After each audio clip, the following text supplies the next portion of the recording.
Hola, ¿cómo les va? Muy buenas noches. Bienvenidos a esta noche del día D, en esta jornada de jueves que, como todos los jueves, nos encuentra aquí en el canal de la región, canal público de la región, el canal de la Universidad Nacional de Mar del Plata, y podemos ir tratando diversos temas, ¿no? Con una particularidad, digo, porque son épocas de elecciones generales, estamos rumbo a lo que será el 14 de noviembre. Hemos visto parte de los debates que debaten poco, que más allá de la temática propuesta, ocurren situaciones o lo que queda, digamos, ¿no? Porque en definitiva es muy probable, si uno agarra la planilla de rating, darse cuenta que rindió más el partido de Boca, o es más, si rindió más el partido de los Denver Nuggets con Facu Campazzo que el debate que se hizo por candidatos a diputados por la provincia de Buenos Aires. Queda todo mucho más en el microclima, un microclima cada vez más hostil, un microclima que genera más que nada rigideces en las chicanas, porque ya hace un tiempo esta parte hemos perdido la costumbre, quizás por falta de credibilidad, digamos, ¿no? De ponernos a escuchar, a ver qué tienen para proponernos. Entonces, esto termina debatiéndose o termina llegando a un lugar en el cual lo único que importa es quién gana, ¿no? Es cierto, en los debates siempre hay alguien que gana, pero gana por sus propuestas, gana por sus ideas, gana por la forma en lo que expone y cómo llega eso a la mayoría de los votantes. Sin embargo, el quién gana en la Argentina es una lucha casi de guerreros que se enfrentan en el Coliseo Romano, digamos, ¿no? De gladiadores que van rumbo a eso. Y fíjense que tiene mucho de esto. En los programas políticos habitualmente, donde están los entrevistas mano a mano, donde se hablan los temas y se pueden desarrollar, el rating es extremadamente bajo. Los nuevos programas periodísticos políticos o que tratan de política están generando paneles ya hace un tiempo largo esta parte, son los únicos que rinden.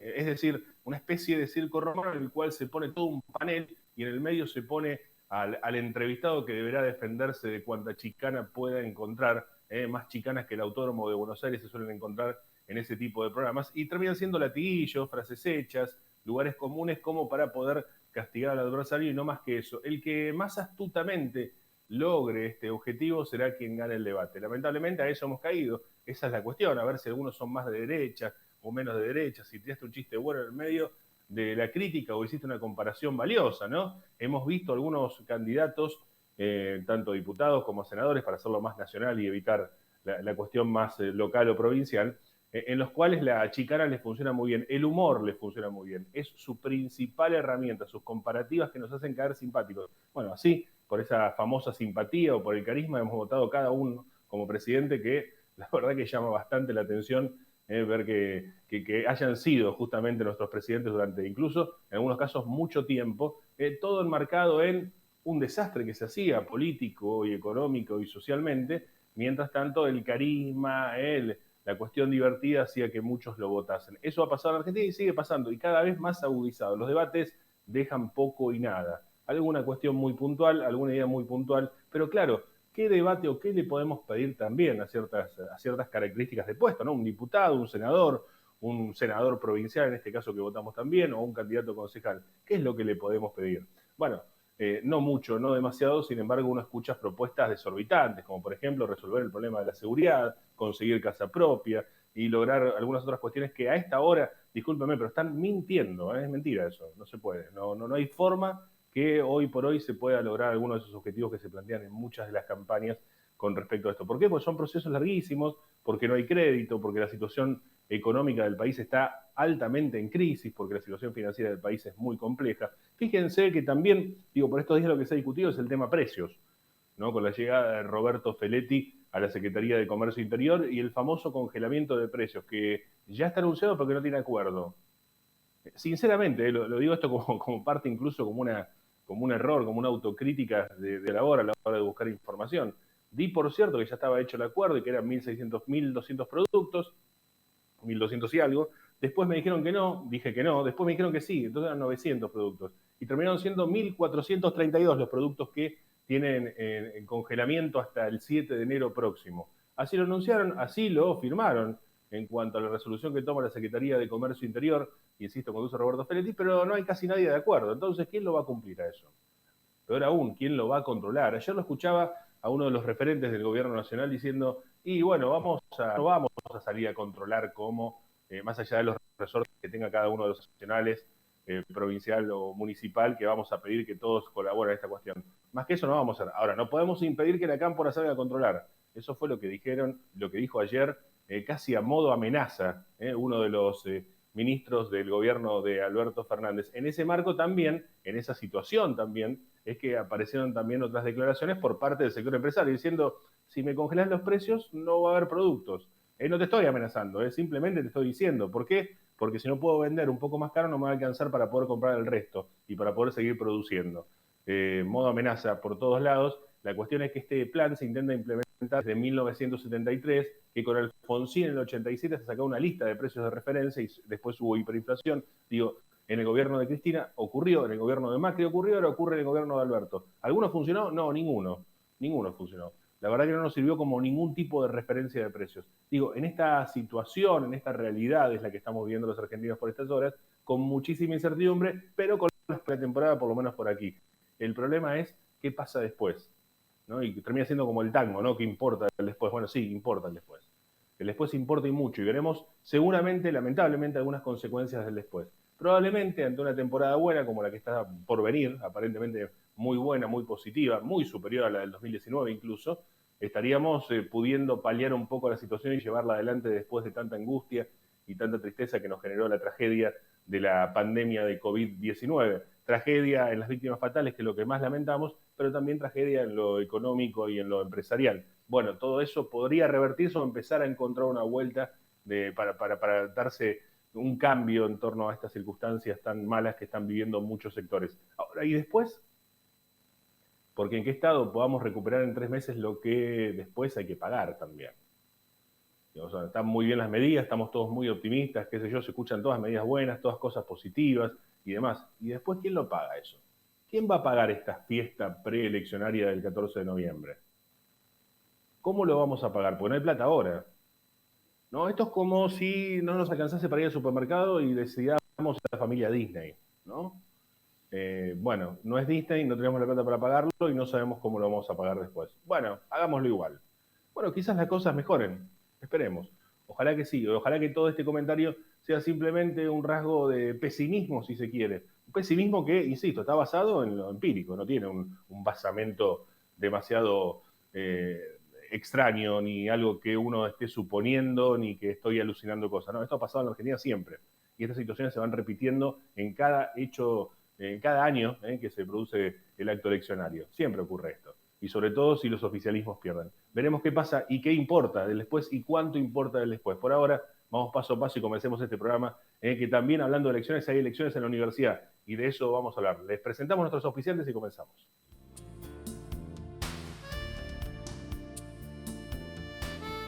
Auspician este programa. Sindicato de Empleados de Comercio Zona Atlántica. UTE, El Libertador. Sindicato Luz y Fuerza Mar del Plata. Colegio de Ingenieros y Centro de Ingenieros de Mar del Plata. Terminal de Contenedores 2 de Mar del Plata. Unión Trabajadores Hoteleros y Gastronómicos de la República Argentina, Seccional Mar del Plata. Y como decíamos, empezamos ya esta semana con las elecciones universitarias. En realidad, durante toda esta semana están transcurriendo lo que son las elecciones en la Universidad Nacional de Mar del Plata, que van a definir en lo más importante, digamos, en el cargo más importante, al rector y vicerrectora. Digo rector y vicerrectora porque en las dos listas que hay compitiendo hay un candidato rector y una candidata a vicerrectora. Pero para hablar de toda esta cuestión, porque no es tan sencillo como las elecciones que todos conocemos, y probablemente muchos de los que nos estén mirando el mundo universitario sabrán, pero muchos otros que estén viendo y que no son parte de la comunidad universitaria por ahí desconocen, vamos a enterarnos un poco más de cómo se vota, porque no es tan sencillo ni no es directo por lo pronto. Tengo el gusto de saludar a uno de los referentes, ¿no? De la Secretaría, perdón, del Consejo Superior, secretario del Consejo Superior y también Relaciones Institucionales de la Universidad Nacional de Mar del Plata, quien es Osvaldo de Felipe. Osvaldo, ¿cómo estás? Buenas noches. Buenas noches, Diego, ¿cómo te va? Nico, perdón, te cambié el nombre. No hay ningún Y problema. buenas noches a toda la audiencia de Día D. Bueno. Bien, bueno, no sé si querés comenzar preguntándome algo o querés que comience explicando un poco el proceso. No, bueno, sería bueno empezar por ahí, ¿no? Como para tener un contexto, digamos, ¿qué pasa? ¿Por qué una elección dura una semana y cómo se vota en la universidad, Osvaldo? Nosotros en la universidad, producto de la reforma que tuvo nuestro estatuto en el 2013, tenemos un sistema de elección unificado. Tuvimos ya la primera experiencia en el 2017, que resultó electo Alfredo Lazzaretti y el actual vicerrector Daniel Antenucci. Y este 2021 repetimos este proceso electoral, en donde hay 29 elecciones en simultáneo, porque en nuestra universidad se eligen representantes para los distintos órganos de gobierno. Las universidades nacionales, a través de sus estatutos, se determinan y se dictan sus propios órganos de gobierno en el marco de su autonomía universitaria que prevé la Constitución Nacional, donde tenemos los consejos académicos, que son los máximos órganos de gobierno de las facultades, el Consejo Superior, que es el órgano político y legislativo de la universidad, donde están los representantes de todas las facultades, que sería como similar a un Congreso de la Nación, para hacer una metáfora. Y tenemos la Asamblea Universitaria, que es el máximo órgano de gobierno que tiene la universidad, en donde se determinan, por ejemplo, la creación de nuevas carreras, la elección de rector y vice, las grandes cuestiones que trascienden y que enmarcan a toda la universidad. ¿Y por qué son 29 procesos electorales? Bueno, porque como te mencionaba, nuestra universidad se organiza, aparte de unidades académicas o facultades, se organiza en claustros o cuerpos. Nuestro estatuto lo define como cuerpos, donde tenemos a los docentes, a los estudiantes, a los graduados y graduadas, al personal universitario no docente y a los docentes de las instituciones de enseñanza preuniversitaria, que en nuestro caso es nuestro querido Colegio Nacional Arturo Umberto Illy. Al tener 3 elecciones de representantes por unidad académica, porque tenemos 9 facultades conformadas con órganos de gobierno, más la elección de los no docentes, más la elección de los docentes del Colegio Ilia, tenemos las 29 elecciones que se están llevando adelante en esta semana, del 18 al 22. Cada claustro, a través de su junta electoral respectiva, ha determinado los días de elección y los horarios de elección y los lugares de votación. Por ejemplo, la estudiantil todos los días, durante todo el día, después el claustro graduado de algunas facultades, como por ejemplo ingeniería o económicas, han determinado miércoles, jueves o viernes, o ingeniería jueves y viernes, otros han determinado toda la semana. Y en el día de mañana, por ejemplo, tenemos el acto electoral, digamos, el proceso de votación y después a posteriori el escrutinio del personal universitario no docente, que se lleva adelante solo un día, pero por norma, nuestra universidad ha determinado que todas las elecciones tienen que hacerse sí o sí esta semana, del 18 al 22, culminando, independientemente del día comienza o cuántos días se han determinado de votación, el viernes 22. Está muy bien. A ver, está claro cuál es el proceso, está claro por qué son tantas elecciones. Cada uno de estos claustros, cada una de las unidades va eligiendo a su vez sus propias autoridades previo a llegar a elegir al rector, o cómo funciona esto. Sí, nuestra norma lo que prevé y los mandatos, lo que logramos también con esta reforma fue la unificación de todos los mandatos, ya sea de los colegiados, que son estos que mencionaba, como los órganos unales, es decir, aquellas máximas personas físicas que representan a la universidad, ya sea a nivel facultad y a nivel rectorado, con vencimiento de mandatos respectivamente al 31 de octubre los colegiados y al 30 de noviembre los cargos unipersonales. Es decir, al 30 de noviembre nosotros tenemos el vencimiento del mandato de todos los decanos, decanas, vicedecanos y vicedecanas de las 9 facultades, y tenemos el vencimiento de los mandatos al 30 de noviembre del 2021 del cargo del rector y el actual vicerrector. De este proceso electoral se eligen los asambleístas, los 114 asambleístas que posee este órgano, la asamblea, que tiene en sus atribuciones la de elegir rector y vice. Como vos bien mencionabas, hay 2 listas que disputan la conducción de la universidad a nivel de rectorado para el próximo periodo, 2021-2025, que es Transformación Universitaria y Unifutura. Transformación Universitaria encabezada por Alfredo Lazzaretti y acompañada por Silvia Berardo, actual vicedecana de Derecho, y la lista Unifutura, encabezada actualmente por el vicerrector, Daniel Antenucci, que va de candidato a rector, y Mariana Futel, encargada del plan estratégico de la universidad y docente y directora de posgrado de varios cursos y carreras de la Facultad de Ciencias Económicas. Por eso hablamos ya de rector y vicerrectora, porque son las 2 listas que están en disputa. La asamblea tiene un mecanismo de elección en donde todos los docentes, todos los graduados y todos los estudiantes eligen a sus representantes por unidad académica con un mandato a qué fórmula de rector y vicerrectora tienen que votar. como un colegio electoral. Es algo que existió en la Argentina pre-reforma de la Constitución del 94, o es un mecanismo que existe en algunos otros países del mundo, en donde los electores ya tienen un mandato que tienen que cumplir, con lo cual nosotros al viernes sabríamos qué fórmula sería la vencedora, y en la asamblea lo que se lleva adelante es el proceso de proclamación en función de cuántos electores consiguió cada uno. Perdón, Osvaldo, ahí hay un punto importante y eso quiero remarcarlo para que quede claro. Para entender más que nada los que están por fuera de toda esta cuestión, los que estamos por fuera y no entendemos tanto de esta cuestión, como para comprenderlo un poco mejor, porque me parece además que sirve como ejemplo para lo que es la elección general, digamos, que tenemos ahora en noviembre, en estos casos legislativas que tenemos en la Argentina, digamos, ¿no? Y que podría darnos por lo menos un plano distinto de cómo votar, sobre todo teniendo en cuenta la ejemplaridad que nos puede dar en la Universidad Nacional de Mar del Plata en este sentido, digamos, lo que se ha visto, digamos, planteando estas cuestiones. Pero digo, entonces se elige un elector, digamos, pero ya se sabe a quién va a votar, digamos, esto es así, se funciona de esta manera, es decir, yo, por ejemplo, me preparo y me postulo para que los docentes de económicas me elijan como parte de la asamblea que va a elegir al rector, digamos, pero yo ya sé que voy a votar o por la Saletti o por Antenucci. Así es, cuando uno elige su lista de asambleístas, está sabiendo explícitamente ese asambleísta a qué fórmula lleva. Es una elección semidirecta.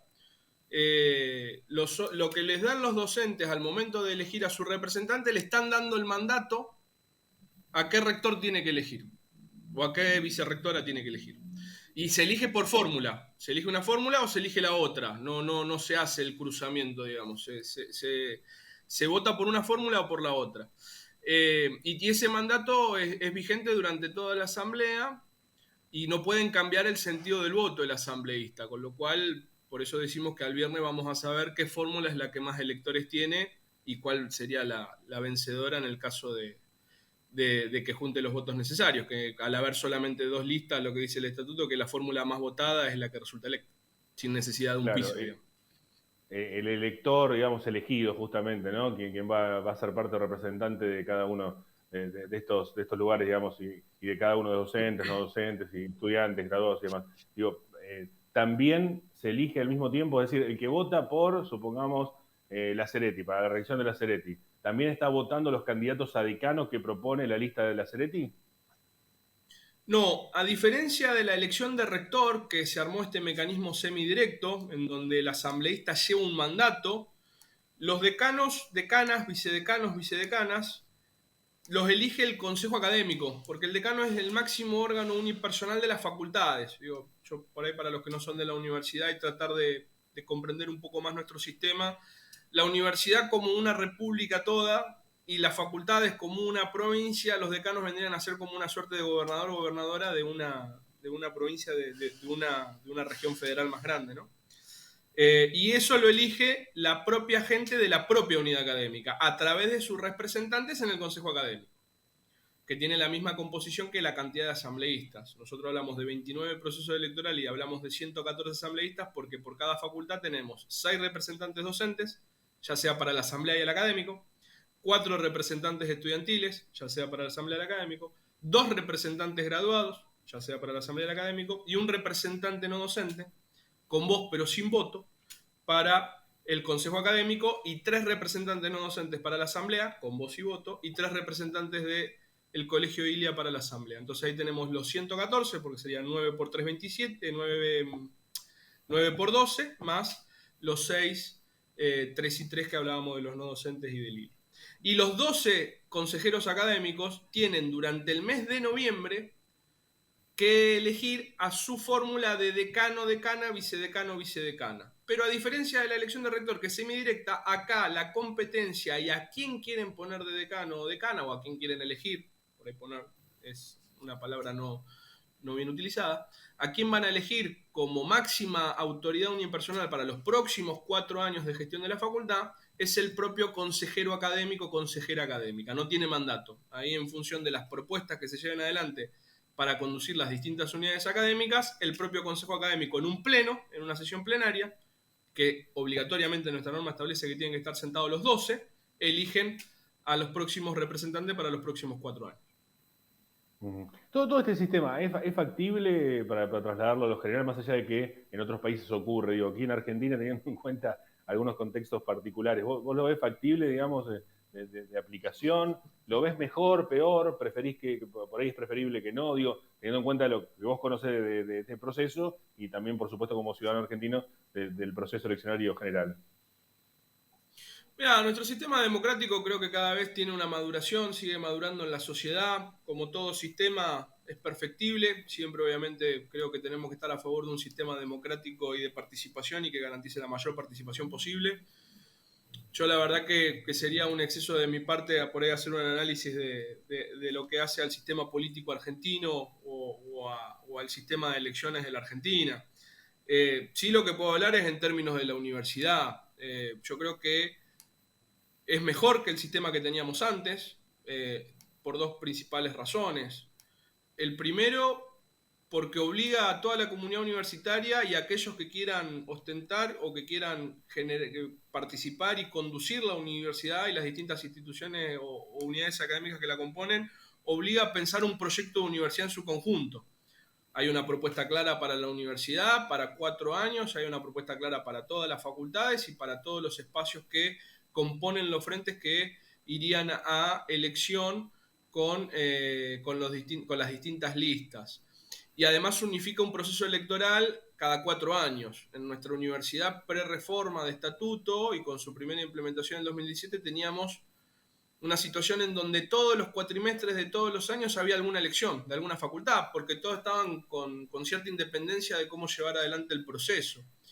Con lo cual creo que eso ordenó porque tenés gestiones que duran 4 años con sus órganos de gobierno que duran 4 años con una renovación intermedia, como sucede con las cámaras legislativas del Congreso de la Nación, Cámara de Diputados y Cámara de Senadores. Acá lo mismo, hay una elección intermedia en donde se renuevan los consejos académicos y los consejos superiores, pero no así los cargos de decano y rector, y decana, vicedecano, vicedecana y vicerrectora. Y que tenés ese proceso cada 4 años. Entonces te obliga a discutir un programa de universidad, un plan de universidad y proponerle a la comunidad universitaria y a la sociedad, porque en definitiva es a quienes nos debemos, qué vamos a hacer con los fondos públicos que la sociedad nos destina para tratar de cambiar y transformar esa realidad. Con respecto al otro, nada, siempre a favor de un sistema democrático. Hay un debate pendiente en la universidad que se dio cuando se dio la reforma del 2013, que hay algunas universidades en la Argentina que lo tienen.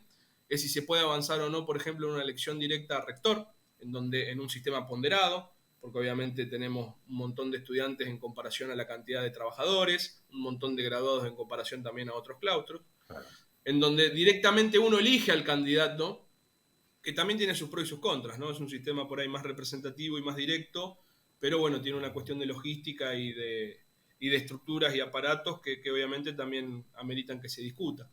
Yo, en mi experiencia, que tuve la suerte de participar de la reforma del 2013 del estatuto y haber estado en los 2 procesos de elección de rector que se dio con este sistema, el del 2017 y el de ahora, creo que es mejor que el que teníamos y es ampliamente positivo con respecto al debate ideológico y programático que necesita la universidad y de cara a la sociedad en función de que le tenemos que decir a la gente qué hacemos con los fondos que nos financian. Claro, no, nos quedamos tranquilos entonces que quien sea, quien resulte ganador va a representar los intereses de toda la universidad. Así es, así es. Y nada, y obviamente de mi parte aprovechar, invitar a todo el mundo a participar. Las elecciones por ser de gobierno son obligatorias y además creo que es un derecho y es un sano ejercicio en las disidencias, en los consensos, en las coincidencias, que cada uno pueda ejercer su mejor expresión y que a partir del día 2, después del día siguiente, después de que terminen estas elecciones, todos vamos a bregar para seguir teniendo una mejor universidad, que es ejemplo en la Argentina. Somos la 11ª universidad en términos presupuestarios a nivel de las 57 universidades que existen. Somos tercera, de acuerdo a algunos rankings que han salido últimamente en cuanto a transparencia, 4ª a nivel de producción científico. Así que nuestra universidad, ya de haber pasado a ser una de las categorizadas como mediana, estamos dentro de lo que es una universidad mediana grande, y se debe mucho a nuestra comunidad y a nuestros integrantes y a obviamente todos los esfuerzos que la propia comunidad hace para poner arriba y adelante siempre la Universidad Nacional de Mar del Plata, y obviamente también en la zona de Mar del Plata y en la ciudad de Balcarce, que tenemos que ser un faro en lo que es el sudeste bonaerense. Seguramente. Una última pregunta, la de coyuntura, digamos. Estamos jueves ya a la noche, todo con normalidad por ahora, sí. Sí, la verdad que los comicios se vienen realizando con total normalidad. Hay una característica propia de 18 meses de pandemia que obviamente nosotros no podemos dejar de desconocer y que atravesó a todo el mundo, a toda la Argentina y a Mar del Plata y a Balcarce en particular, en donde se observa un poco caudal de votos, producto de que la universidad garantizó la continuidad de todo su proceso, de todas sus funciones y obviamente de una de las principales, que es la enseñanza a través de la virtualidad y que de a poquito se está tratando de volver a un esquema presencial de dictado de clases y se ve no tanto así en los claustros o en los cuerpos docentes, graduados y no docentes, en donde creemos que la participación va a estar siempre en los valores en donde estuvo, pero sí en el claustro estudiantil se ve una baja participación, producto de que, bueno, hay un 30 o un 40%, depende de la unidad académica, de estudiantes que no están residiendo en Mar del Plata, producto de que estaban cursando desde la casa y no podían venir a Mar del Plata o no correspondía que vengan a Mar del Plata producto de que había que alquilar o organizar un montón de cuestiones logísticas que a priori no se podían organizar, primero por la pandemia y segundo porque el dictado iba a ser virtual.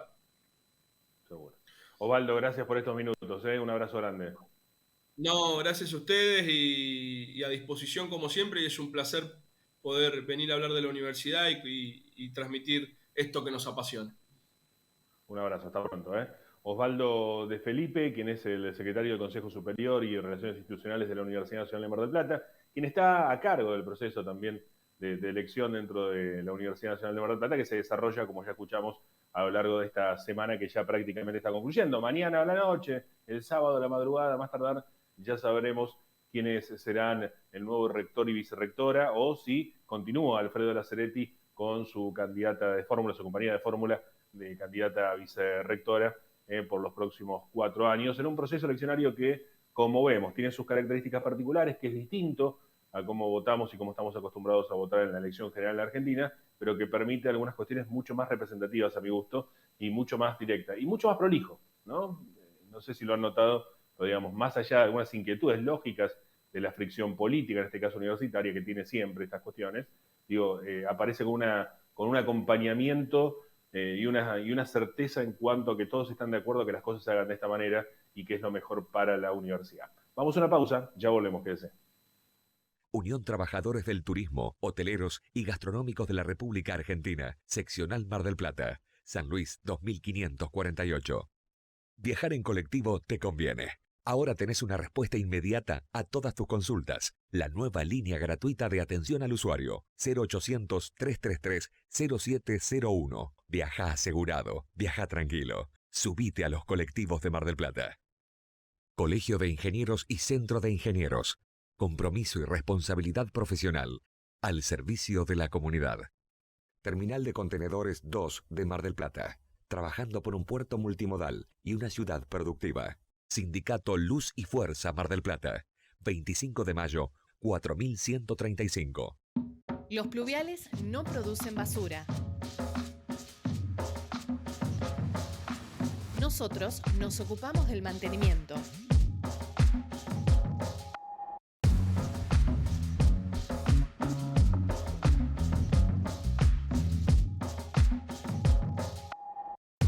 ¿Vos hacés tu parte?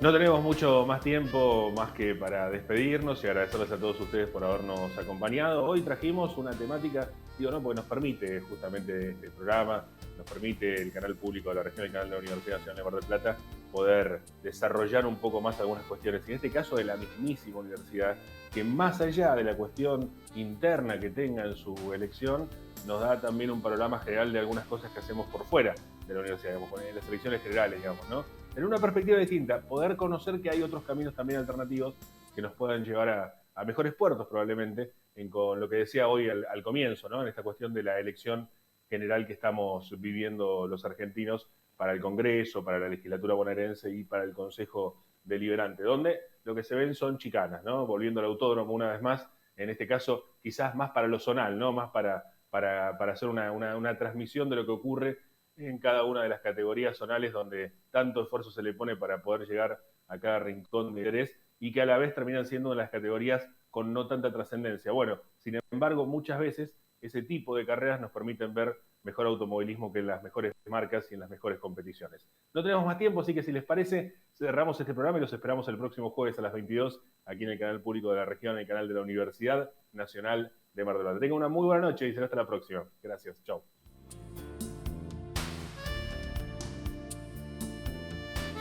Auspiciaron este programa.